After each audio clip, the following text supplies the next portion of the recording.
Good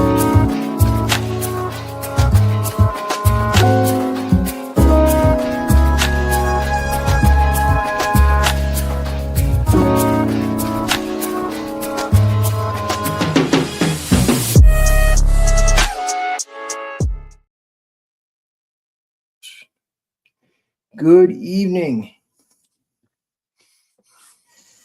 How is everybody doing tonight? We are resilient. We are war. I'm Mike of Hellfish Haven, here with Travis of Oscar and Mike Radio fame. And we are here just to, shoot the breeze, know what's going on in the VA community, and hopefully not get into a scream match with one another like some other podcasts do. But we haven't had that yet. I don't think we're going to have that. I think that would have been like first year type stuff. Some people do, man. Mm-hmm. No, the VA has these cards. Have you seen them? They're a deck of cards. Exact name. Hold on one second. I want to make sure I'm getting it right, folks.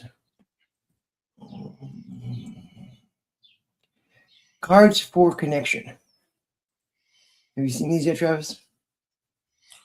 Let me see here. Yeah, I'm looking them up right now. Oh, 1 second. I've got digital, but I want to grab the hard copy too.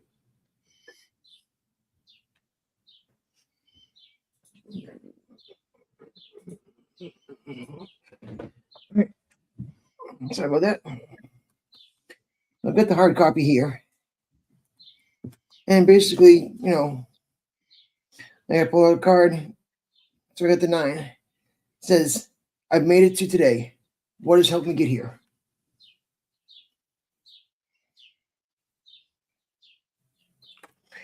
Yeah, they're playing cards, and they have, different things on them. I'm surprised, it's not more widespread, to tell you the truth, as much as we like to play cards. William Stevens says hello, Travis. I'm sorry? William Stevens says hello, Travis. Oh, yeah, I got to get in the main. Oh, there we go. Hey, what's going on, Steve-O? And then Sarah says, what's up, Hellfish and Travis? And Sarah, can you hear me all right? Yeah, I got you, Lima Charlie. How you mean? All right. Sounds good.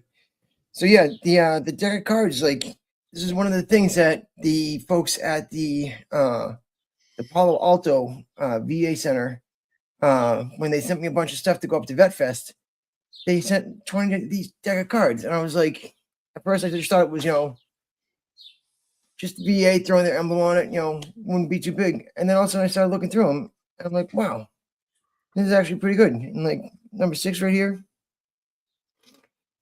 it's okay to make mistakes. So, and you get a card and, I think one of the Jokers, yeah. So the Joker says how to play.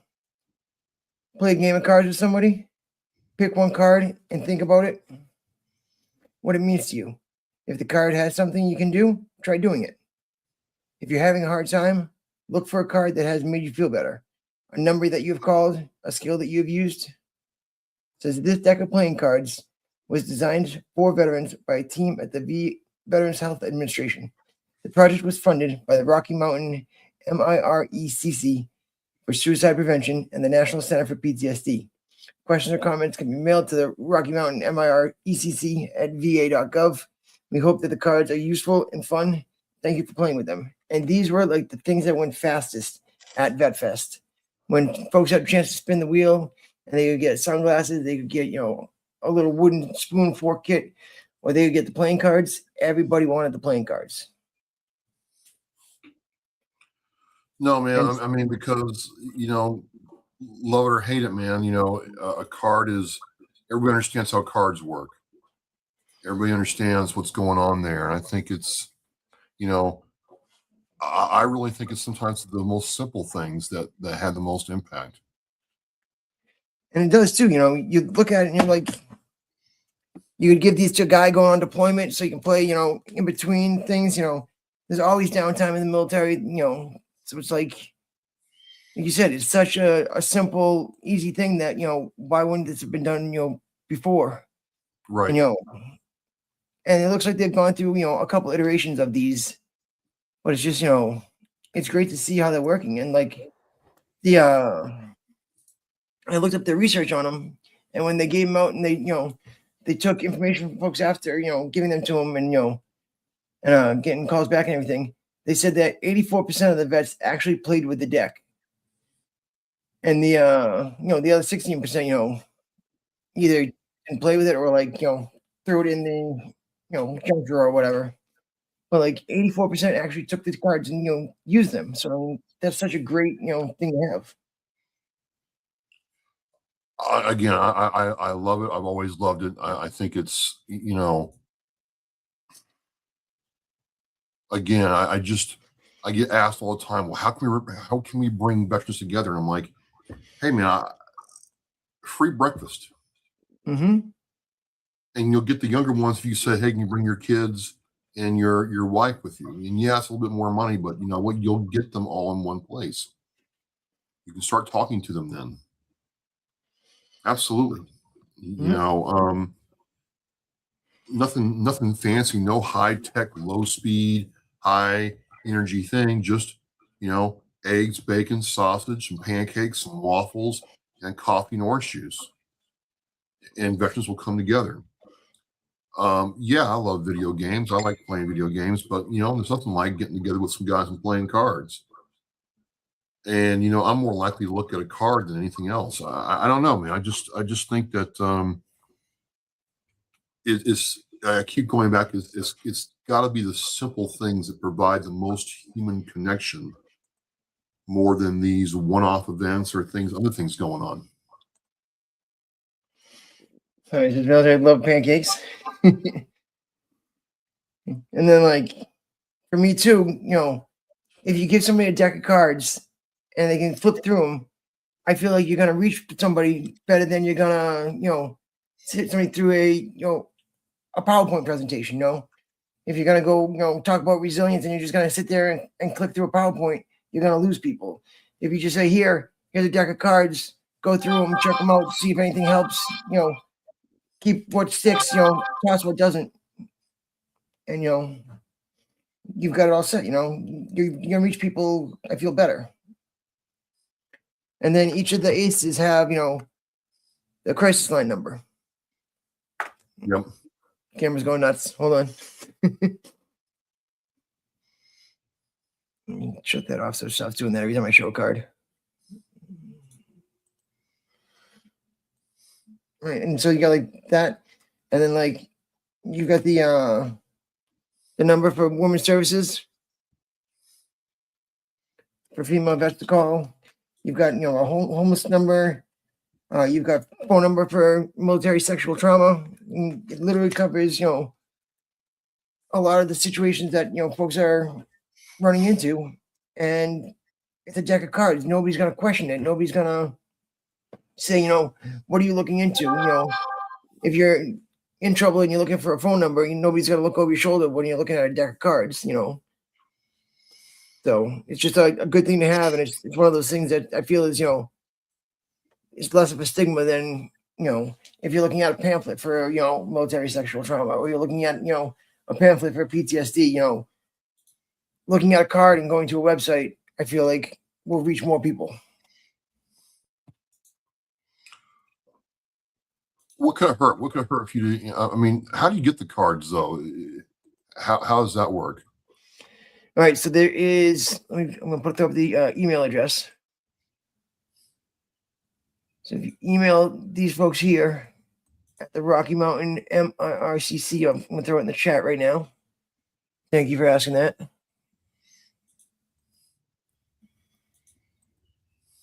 So this is the email address here. And, if you guys want to, freak folks out, just tell them that Travis and Mike sent you, Then I have no idea who Travis and Mike are, but, but they'll know, that you want to, talk about the cards. What was the exact name?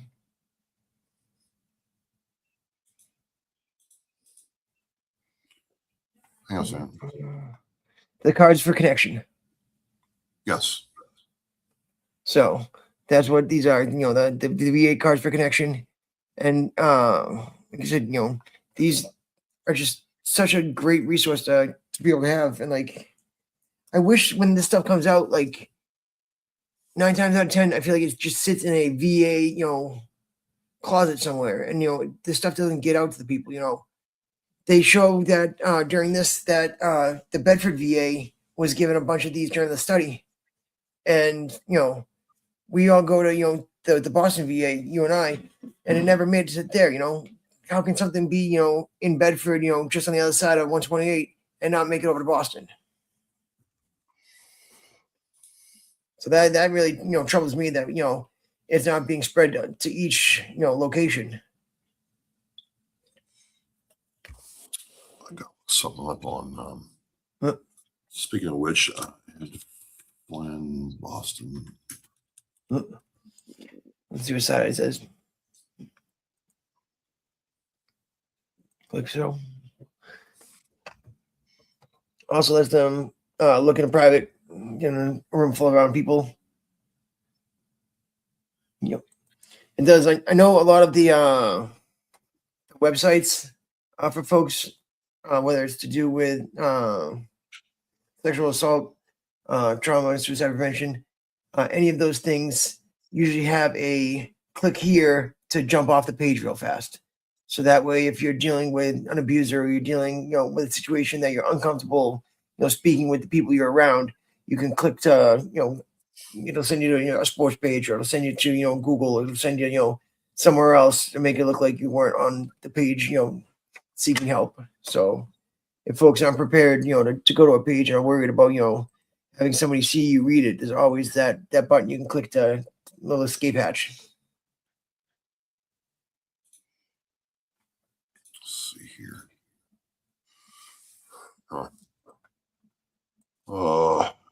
Shoot. What's happening? Ed Flynn posted something. He's a city councilor for Boston. Posted something I wanted to talk to you about, but I can't find it. On Twitter? Yeah, allegedly there's a Twitter post of him with a veteran who couldn't get up the stairs. The BHA. Yeah, give me 1 second. I'll find it. I can't find that.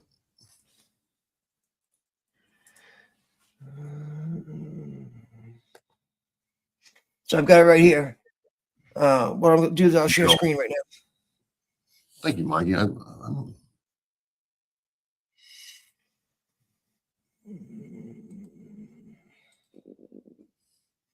You see, when a disabled veteran is unable to enter the apartment because the elevator is broken for 24 hours, the housing authority, Ruth, the apartments, we got to speak out.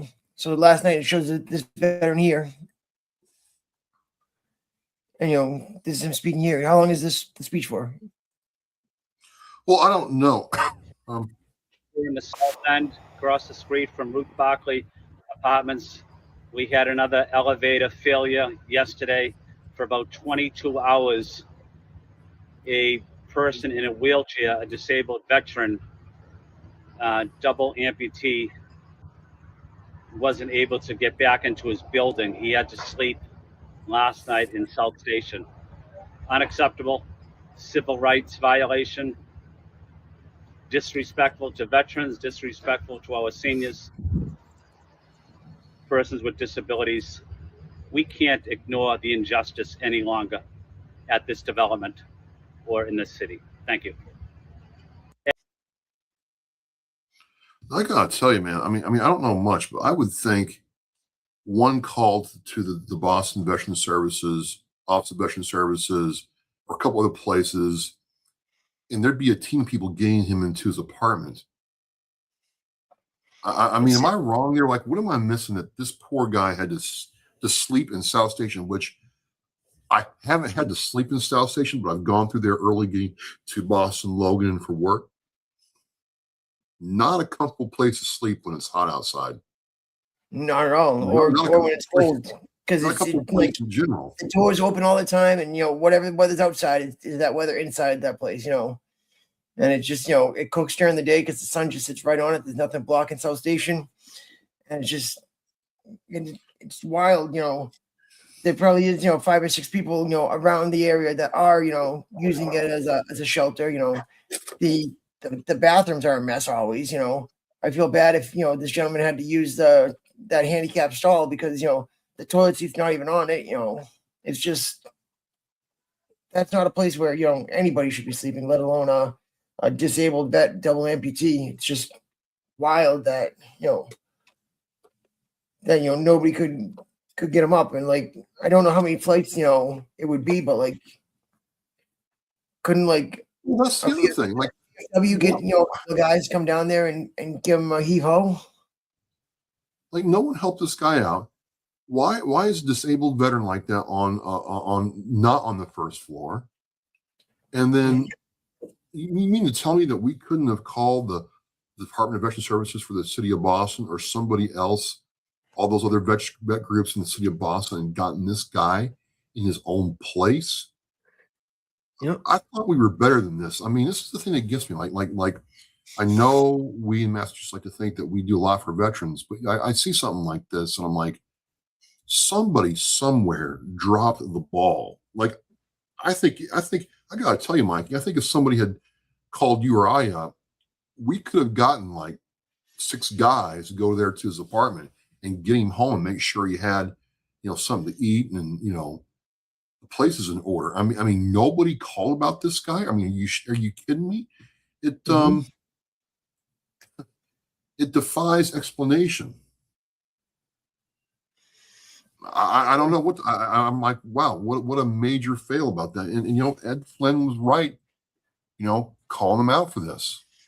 Yep, like you said, I know in my building here, that's the first thing that happens.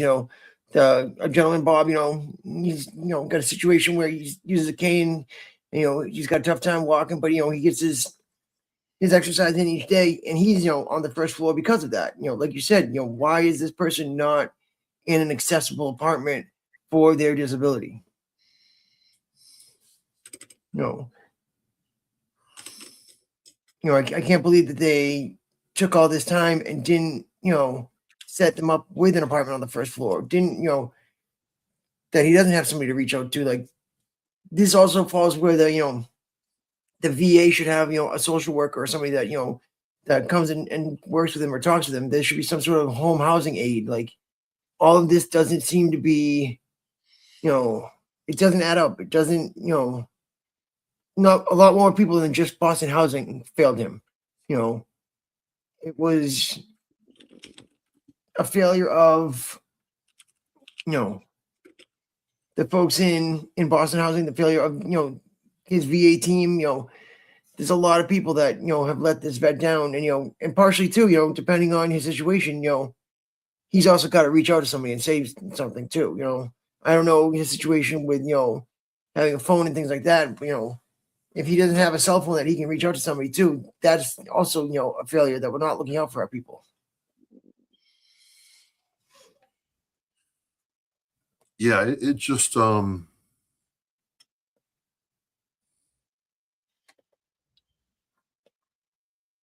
I mean, I'm trying to figure out how that happened. And you have the link to that. For the X. Yeah, for the X. Yep, I'll throw it up right now. Yeah, appreciate it. No problem. Because it's such a terrible thing. Like, and again, that was something we wouldn't have seen had somebody not put it online. There's nobody covering that from Channel 4, Channel 10, Fox 25 hasn't put a story out about this. Like, that I feel like is a public relations story that should be out there.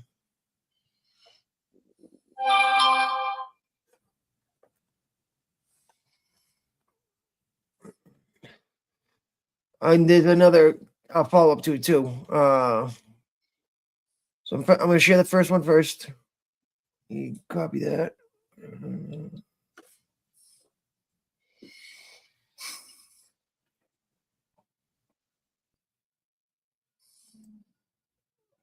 So here comes the first link here. I'm gonna share in the chat. So this is what we just saw, and there's already a follow-up to it. So I'm gonna download the follow-up real quick just so we can share that on the screen.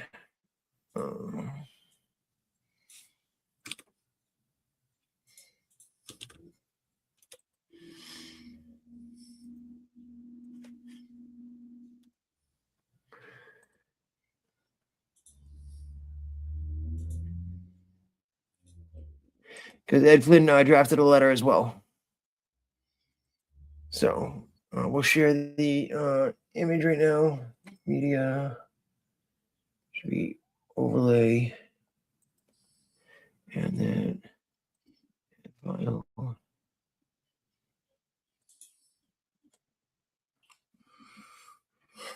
right. So here's a picture so we can see that the veteran is back in their apartment. There's Ed with the veteran. And then here is the letter. I'm going to open it in another one because I can't read that from that small writing on the screen.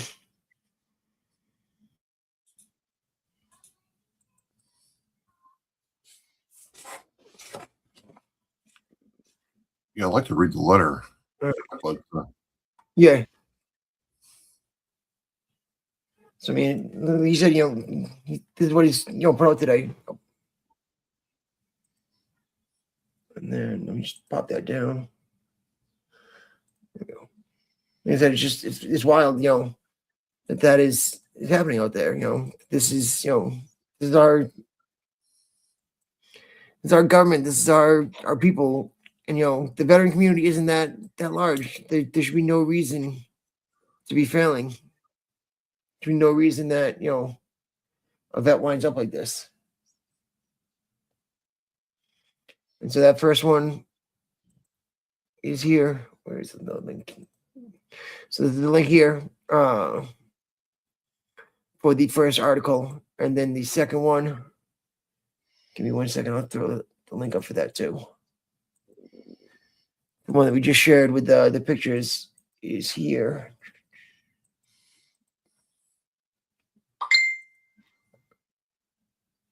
All right, and that's the second link here.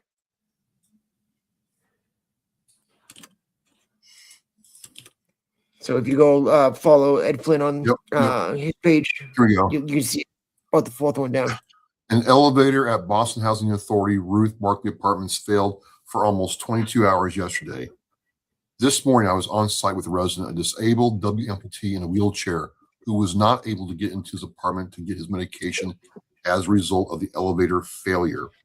Consequently, he was forced to sleep outside, not inside, Mikey, South Station overnight because BHA did not provide him with a hotel voucher to stay while he could not access his apartment. Reportedly, BHA staff insisted that he call the fire department to carry him upstairs, an option that left him with no dignity. Thankfully, a neighbor stepped up to pick him up from South Station this morning and retrieve his medication from his apartment. We cannot continue to normalize elevator failures at Ruth Barkley Apartments and force our neighbors in public housing to sleep outside in a situation that could have been entirely avoidable. As you know, Boston Housing Authority was fined $363,000 as a result of investigation into Ruth Barkley Apartments elevator failures. I'm grateful to the Massachusetts Architectural Access Board for taking these public safety violations and quality of life issues and involving the BHA seriously.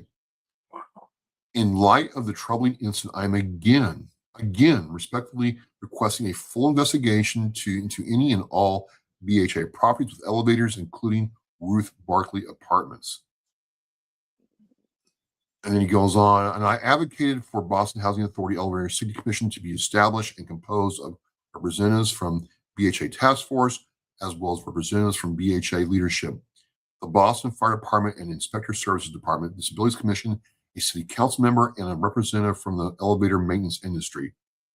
Please note I am offering to chair this commission because we can no longer ignore these dangerous public safety issues in the city of Boston.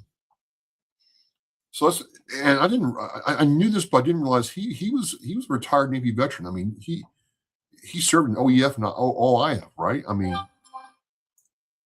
this man knows what he's talking about. Yep.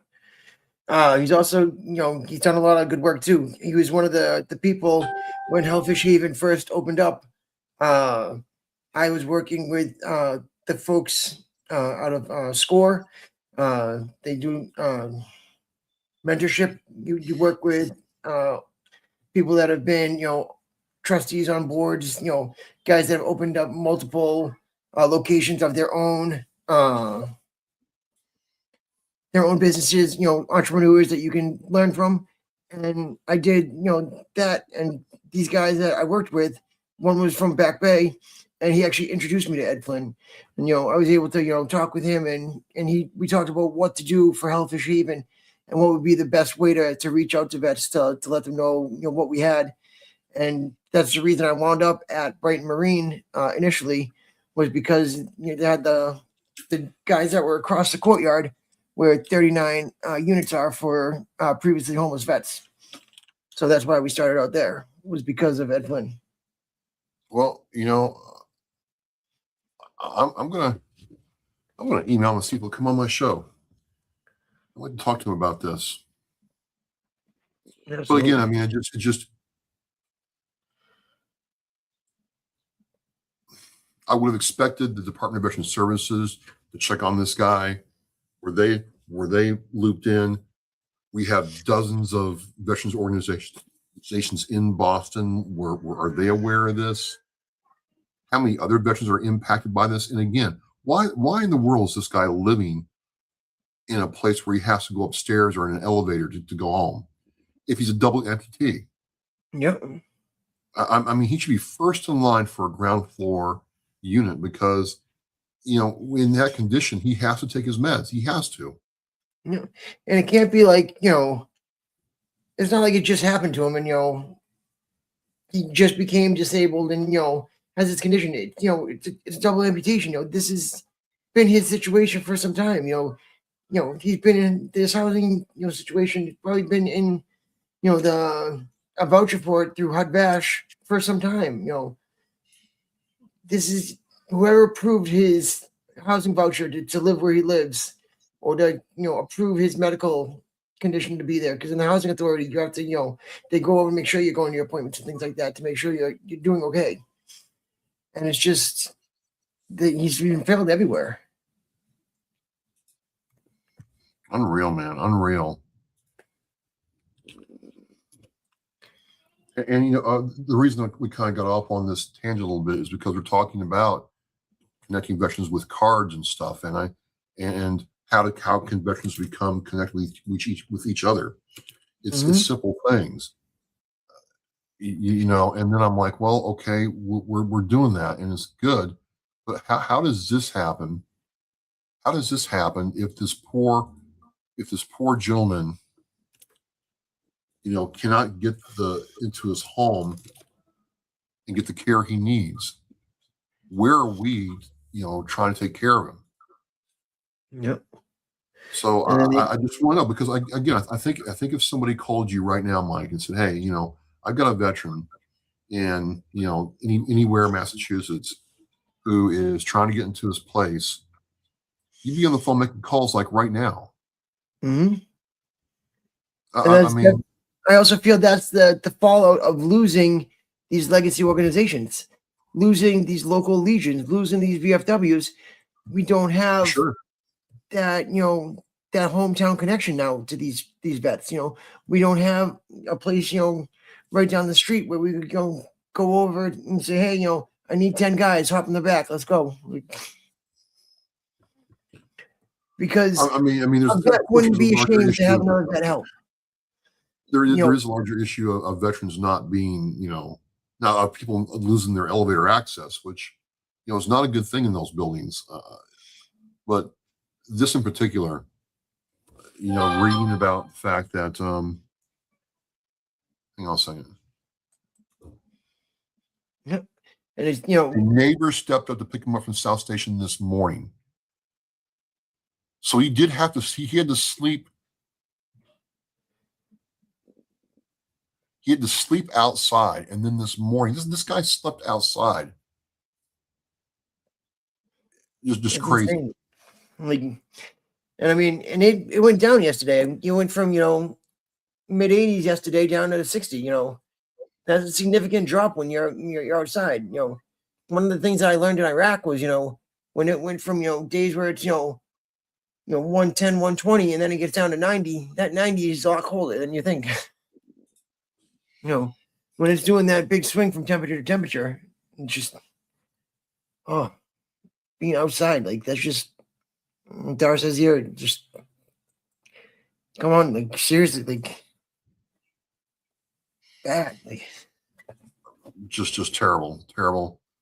And then he said, he didn't want to lose his dignity, and and be embarrassed by having the firefighters come and like get him out of there. But like, he shouldn't have to call them. He shouldn't have to do that. Like, and that's where I think Thank you. If he reached out to like another veteran, I feel like you wouldn't be as embarrassed having a veteran help you out in a situation like that, because you've been through the same shit together with people. You have that connection. But being afraid for a firefighter to come down, like, it's just that is a stranger. That is somebody that you may run into in the community, and it's just and to tell them that over oh, just call the fire department. Like, are you fucking kidding me? Like, that should never be the answer to this guy. Like, no, there's no, that's not holding people accountable. That's not holding, that's not a reasonable, secondary plan. If the elevator goes down, there should be something in action for this. There should be, the elevator goes down, here's the emergency number, who to call. Here's, how many hours it can be down before it's going to cause issues to people. Like, in my building, like, we've had the elevator down for 4 days before. And it's like, I'm on the 4th floor, and it's like, you don't realize how out of shape you are until you're going up and down, 4 flights of stairs. But it's like, there's older people, and there's, a woman on a scooter on the 2nd floor. She couldn't do anything. So, those folks got to just go knock on her door and, make sure she's all right. Because it's like, she can't get down now because of, the situation. And again, like you said, why isn't that person on the 1st floor?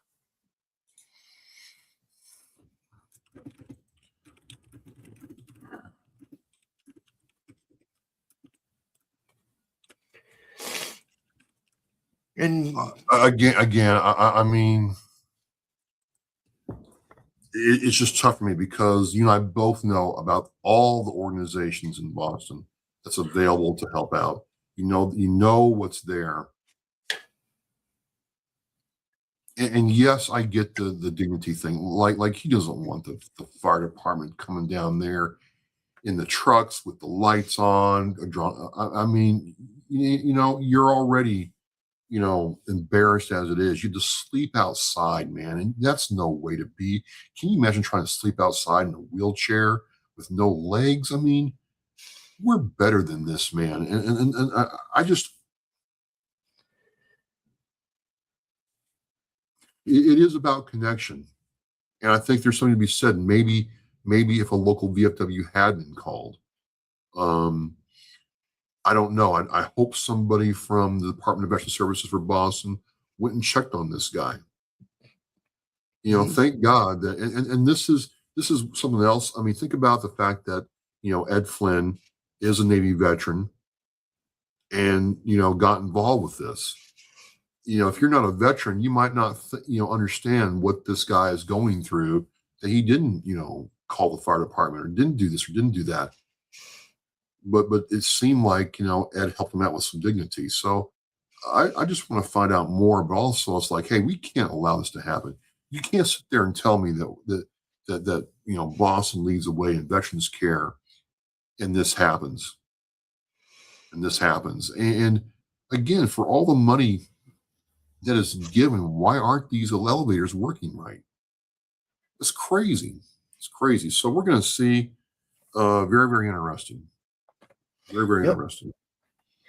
And the other thing too that have you ever like walked around with somebody that's in a wheelchair before? Like walked with them? No. So walking with somebody that's in a wheelchair, you notice folks divert their eyes. Folks won't look at the person in the wheelchair. I don't know what it is, but like in a wheelchair, you become invisible. Like people just ignore that you're there and like look past you for everything, and like they literally, look away from you. Like it's the weirdest fucking thing I've ever seen. Like and like just walking around, it becomes that, and for them, that's how they're living. And then, like you said, the lights come on, the firefighters come out, it becomes a spectacle. That's even more now for somebody that's already, living a life, almost invisible. That's also, another thing that's gonna put them, in the spotlight, make them feel, worse, and make them feel, more judged upon. So like, I don't blame this guy for not wanting to, have all that happen, because like I said, the way people, divert their eyes and look away and act like the person isn't there, like they're an eyesore on the community or something like that. Like it's wild to like see like. And like it's something like I never like understood until like walking around with somebody that was in was bound to a chair and like watch like when we walk around you'll see, and as soon as they pointed it out it was mind blowing. No, it's crazy, man. It's crazy. I just it makes me sad. I don't know what to say. Mhm. Like I said, I think if either one of us had been called, we'd have rallied some troops and went in there and took care of the situation. You wouldn't. I mean, sleeping out. So this came out on the 28th day. So let's just say he did this yesterday, or the day before yesterday, when it was boiling hot, man. I don't care if it's 6 hours or 12 hours, man. That is, I mean, you and I have both been there, man. That is not the way to go. That's just not the way to go, man. Yeah. Especially at South Station. And didn't sleep outside. I mean, think about that too, man. I mean, how many of the MBTA cops walked by this guy and just thought he's some homeless, creep out there, and they didn't even. I don't know. It's like I said, that whole thing about them being invisible, like it's that's that happened. People just did walk by him, and it's almost the same thing with the guy in Somerville, that fell in the elevator escalator. Yeah. Like the man collapsed on the escalator, and people just walked by him. People took the stairs instead of going down the escalator because they saw him laying down on the bottom. Meanwhile, his shirt is being sucked into the escalator and slowly taking his life away. And it was either 13 or 18 minutes before somebody pushed the stop button on the escalator. And it's like you've got this big red button that says stop in case of emergency, and you probably had 15 to 20 people walk by. And that video was unbelievable. It was unbelievable watching them just like, I guess it's just normal that some dudes, no first aid, no like, hey, are you doing? He could have been dead and no one cared. Nobody cared. It was crazy. No. Should I pull that video up in case people haven't seen it? Yeah. Give me 1 second.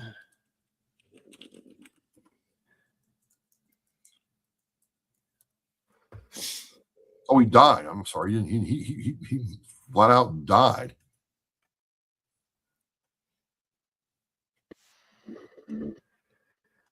Yep. All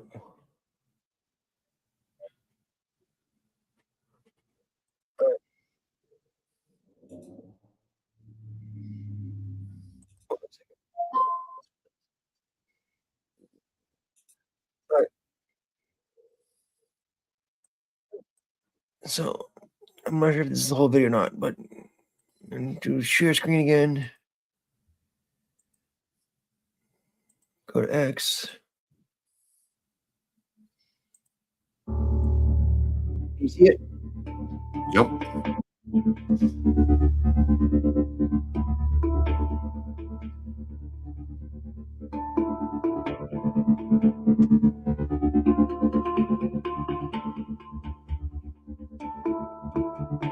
And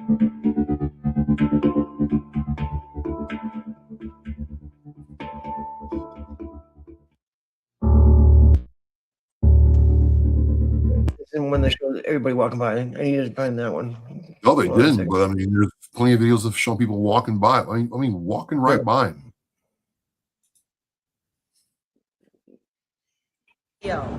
A man, Stephen McCluskey, is stuck at the bottom of this escalator after falling at the top of the escalator.